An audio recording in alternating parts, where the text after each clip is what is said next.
he did it in the best way possible, and including delivering a World Series championship, which is all that you can ask for from a Yankee manager. I was surprised that they hired Aaron Boone, a guy who's never had any kind of major league managerial experience. So we'll see how that turns out. He got a new toy to play with, obviously, with Giancarlo, on Stanton. a silver platter, exactly, with Aaron Judge too, exactly, and Gary Sanchez. Yeah. So the Bronx Bombers are back, and it should be a fun summer out in the Bronx with Gary Sanchez, Aaron Judge, Rookie of the Year, hit 52 homers, and of course the reigning NL MVP coming to the Yankees to round out that outfield. But no, I was fine with the way Joe Girardi left, and I think Aaron Boone will do a good job, especially with the toys that he has to play with. But it'll be a learning curve for him, for sure. In the New York media, as Chief Rocca knows, it's no easy market to deal with. They will chew you up and spit you out. And if Aaron Boone doesn't come out and do a very good job quickly, he will get roasted. Yes, roasted. Yes. And to that point, Ohtani was probably a shoe-in for the Yankees, and he said he didn't even want to come. He didn't want to deal with the New York media, where a guy from Japan doesn't even know the New York media. But I guess he heard from somebody, or his agent probably told him. But that just shows that the New York media will chew you up, spit you out, if you're not bringing it to the table. Yeah. The bottom line. So we're talking about the MLB hot stove. You got the Dodgers. This was a stat from this week. The Dodgers hit with $36.2 million tax, luxury tax. I don't think they call it luxury tax, but I guess over the salary cap tax. The Yankees hit with 15.7. So you look at the Dodgers potentially making any more moves, they could reach that number or more. The Yankees, I think I'm gonna lean towards what you're saying, and I think they're probably done, except some minor deals, some short-term contracts, or some smaller amount contracts. I don't think they're reaching out to get anybody else. But to me, that was interesting. The Dodgers, $36.2 million, which basically they went off. I mean, they got everybody, everybody. They got Darvish. Of course, they already had Kershaw. They tried to add as many pieces as possible, and it still didn't work out. So they have to now decide what they're going to do. Are they going to be willing to spend all that money? Which to me, I think is the $1 million question, especially if you're a Dodgers fan. You were so close. You were almost there, and you still couldn't win it. So, yeah, the Dodgers, I mean, obviously, had the league's highest payroll, $244 million in 2017, including spending $31 million of that on Clayton Kershaw, which, I mean, the guy deserves every penny that he gets. Is probably the best pitcher in baseball. So it's one of those things where, look, scared money, doesn't make money. So, right. If you're gonna go out here and spend this kind of money, you got to be prepared to pay, luxury tax. And I think the Yankees have done a much better job over the years controlling spending. The Dodgers have obviously went for it much more, especially in the change in philosophy. With guys like Magic Johnson wanting to put money into this Dodger baseball team to make them competitive. And to their credit, it has helped them come back to the forefront in terms of some of the best teams in Major League Baseball. But as we said, scared money doesn't make money. So if you're going to be out here, spending this kind of money, you got to be prepared to pay the luxury tax. And I think it will be something to watch going forward in terms of the moves that these teams are potentially able to make. But at the same time, they will do what they can to control spending. I think the Yankees will do and continue to do much better than we talked about with Giancarlo Stanton.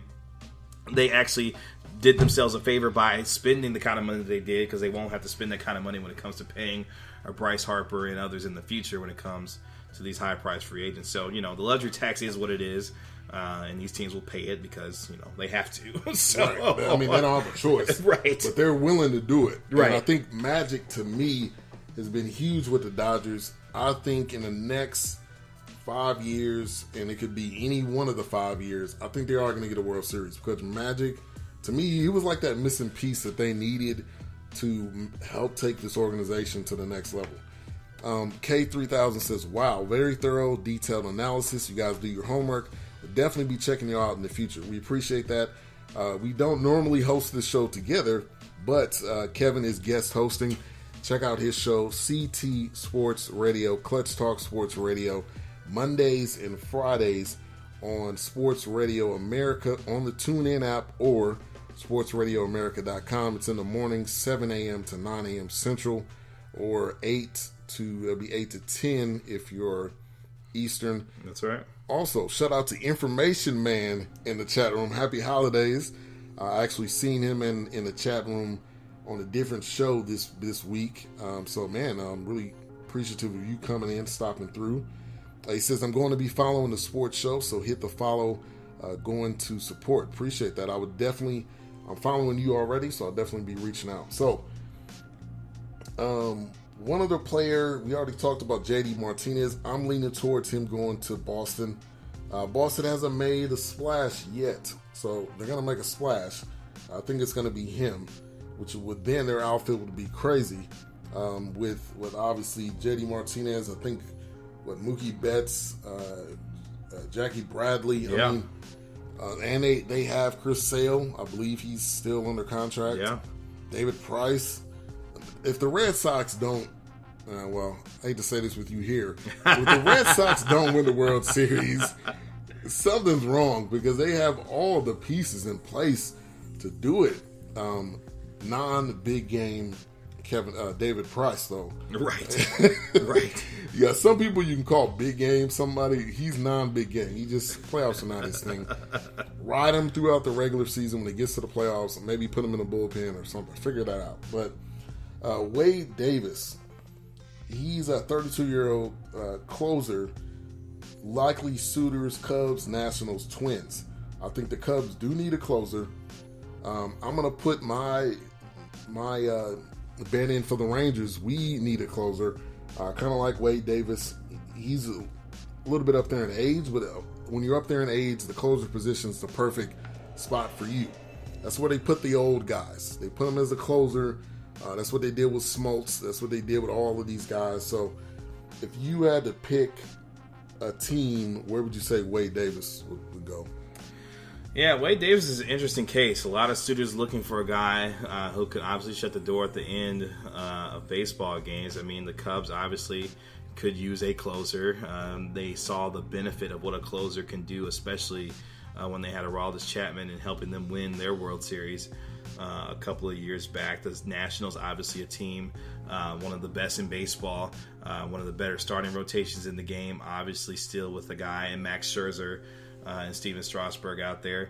Could use somebody at the end to shut down the ends of ball games. But the Cubs, I think, could be a team that definitely could make a nice play for Wade Davis, who can give them an opportunity to close out the ends of baseball games. So it's interesting to see where he will eventually go. This is a guy who's a veteran in the game, but still one of the better closers, one of the better pitchers in the game, even though at age 32, you wonder about age concerns as he puts himself in positions as a guy that's a three-time All-Star in his career and has an opportunity. When he was with Kansas City, was a very good pitcher for them, helped them in their postseason run, obviously, and has an opportunity to make himself a lot of money. Yes. Closers are at a premium, and obviously the focus on bullpens, being able to shut the door with specialists in the 6th, 7th, 8th, and 9th innings. Wade Davis is among those guys that has the opportunity to make some serious money, but I think the Cubs could definitely use a closer and a guy in Wade Davis for them. Yeah, so I think we went over kind of the top 6 players. There's a lot more. MLB hot stove will be heating up probably in the next couple of months. We got spring training coming up in March. Pitchers, catchers report a little bit earlier than that. So there's going to be a lot of news and notes, which I'll definitely be talking about that on the show. You're tuned into the BS3 Sports Show. I'm your host, Ben BS3. We got Kevin Gray in studio, host of Clutch Talk Sports Radio. So we got about 6 minutes left in the show. We'll talk about some news and notes from today. Barcelona dominates Madrid. Luis Suarez and Lionel Messi scored for Barcelona as it ended its large lead atop the La Liga table. This was El Clasico, a huge game. I got a good friend that's a Barcelona fan. He's from Spain, so I am sure that his heart is broken right now. I may need to just drive by there and just see how he's doing. Maybe knock on the door, check and see on him. But that was a huge game from today, and Barcelona dominates Madrid. Also, and Kevin, you can jump in whenever. I'll be kind of fast and furious on a couple of things. But North Carolina wins today. Yes. Round of applause for the Tar Heels. Bouncing back from that Wofford loss. Good Lord. Wofford of all teams. So North Carolina gets the win, 86-72. Luke May. If you're not necessarily a Tar Heels fan, I am diehard. But Luke May, I am proud of this kid. I mean, it's almost like I'm his dad, but I'm proud of him because he has stepped up this year. Honestly, I didn't know who was going to lead this team. You got Joel Berry, which ended up punching his hand and breaking his hand playing NBA 2K. He had 19 points. Theo Pinson had 19. Luke May had 9 points, 10 rebounds. He has been a prize spot on this team, and I'm beyond excited. I'm a Tar Heels fan, ride or die, every day, all day. So Luke May has been the biggest bright spot. I think he and the rest of those seniors/juniors may be able to make a little bit of noise. Do I see them winning the national championship? I'm going to say no, because there's a lot better teams out there, but they're definitely a team that's going to make some noise. Also, Devon Steele. If you're not familiar with that name, he was a defensive tackle for the Bengals. His daughter, it was a huge story with her and him. He really, I think, helped her, gave her encouragement. She was a very bright young girl. She had cancer. I believe she is now cancer-free. So Devon Steele is now retiring at 28 after 4 years in the NFL. He doesn't want to miss out on other opportunities. This was a great story. If you're not familiar with it, you can look it up. But it was a great story. Yeah. And I wish him all the best. Another news. Julius Randle for Nerlens Noel is a potential trade on the table. Lakers and Mavs had initial talks. They said it didn't go anywhere. But Nerlens Noel, I don't know what happened to him. And I think part of it is because the Mavs tried to sneak him on a deal. He didn't like it. The Mavs weren't going to pay him. And now he just hasn't been playing. And he actually had surgery on his hand, so they're going to try to move him. But one thing we were going to talk about earlier, DeAndre Jordan, talking about the trade deadline. Do you see him getting moved?